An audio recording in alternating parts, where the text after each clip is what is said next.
दिलको माछामा गाल बाँधी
र आफ्नै ठाउँमा यो घोषणाको मलाई अवसर दिनुभएकोमा आयोजक प्रदेश सरकार र महानगरपालिका पोखरा महानगरपालिकालाई म विशेष धन्यवाद पनि भन्न चाहन्छु।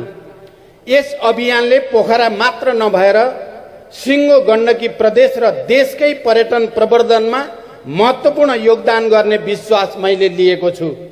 यस अवसरमा गण्डकी प्रदेश सरकार पोखरा महानगरपालिका लगायत सम्बन्धित सबै स्थानीय तह सङ्घ संस्था र यहाँ उपस्थित आदरणीय जनसमुदायलाई पनि हार्दिक अभिवादन भन्न चाहन्छु।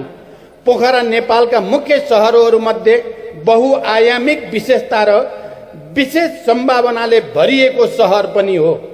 यहाँका नदीहरू, सुन्दर हिम श्रृङ्खलाहरू, ताल तलैया, मन्दिर, गुम्बा, मस्जिद, छाङ्गा, छहरा, गल्छीहरूले पोखराको सुन्दरतालाई अनुपम बनाएका छन्। यहाँको आर्थिक विकास, आत्मनिर्भरता, सांस्कृतिक वैभव, राष्ट्रिय संस्कृति एवं ऐतिहासिक पहिचान र जनसम्बन्धमा समेत गुरुत्वपूर्ण योगदान पुर्याएका छन्। राजनीतिक, सांस्कृतिक एवं प्रशासनिक क्षेत्रमा नेतृत्व प्रदान गर्दै आएको गण्डकी प्रदेश नेपालको राजनीति, सभ्यता र प्रशासनिक विकास क्रमका दृष्टिले जति गौरवशाली छ त्यति नै अवसरहरूद्वारा भरिभराउ पनि छ।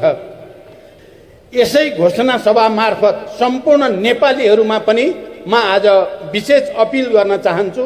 पर्यटनको राजधानी पोखरालाई विश्वकै विशिष्ट पर्यटकीय गन्तव्यको रूपमा स्थापित गर्न हामी सबै नेपालीले भूमिका खेलौँ। आन्तरिक पर्यटन प्रवर्धनमा सरकार, निजी क्षेत्र र नागरिक समाजबीच बलियो एकता र सहकार्यका साथ अगाडि बढौँ। लक्ष्य अनुसार पर्यटक भित्र्याउन हामीले खेल्नुपर्ने विशिष्ट भूमिकाहरू पूर्ण निष्ठा र इमान्दारीका साथ पूरा गरौँ। यसका निम्ति सम्पूर्ण पोखरेली जनसमुदायमा म अझ विशेष रूपले अपिल गर्न चाहन्छु।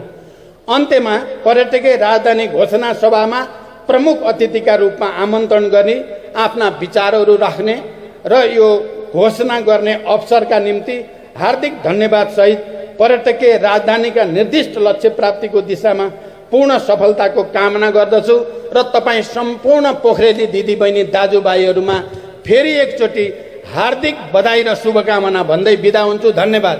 अभिवादन।